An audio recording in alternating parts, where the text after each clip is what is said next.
Unaweza ukajiuliza,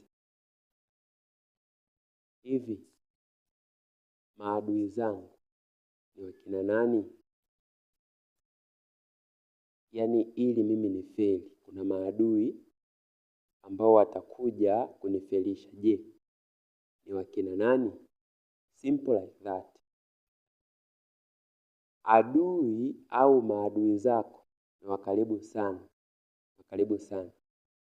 Yaani usije ukajiandaa kupigana na maadui ambao wanatoka mbali ikiwa maadui zako wa karibu bado haujawajua. Yes, hakikisha umeweka akilini kuwa adui wa karibu ni yule aliye pamoja na wewe. Kwa mfano, ukisoma Mathayo 10 mstari wa 36 inasema hivi, na adui za mtu ni wale wa nyumbani mwake. Kwa Kiingereza inasema hivi, and a man's foes shall be they of his own household. Yes, adui wa kwanza wa karibu, adui wa kwanza wa kwako wewe ni yule wa karibu sana.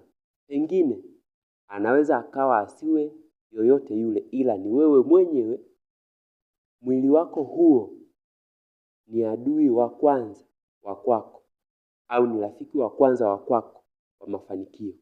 Kumbe sasa, unapoingia katika suala la kutafuta maadui zako, chunguza watu wako wa karibu kwanza au mwili wako. Je, ni kipi au ni yupi anaenda kinyume na mimi? Ukijua, itakusaidia kuepukana na maadui wa karibu. Na maadui wa karibu ni hatari zaidi kuliko wale wa mbali, kwa sababu wa karibu wanakujua wewe nje ndani.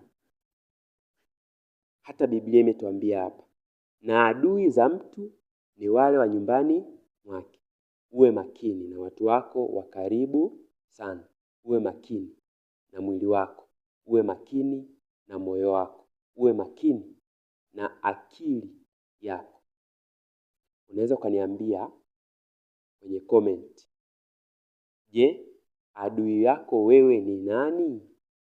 Kipi kinaenda kinyume na wewe? Pia usisahau kusubscribe kwa ajili ya kupata mafundisho mengine mengi zaidi yatakayo kujenga katika eneo la maisha ya kiroho na kimwili.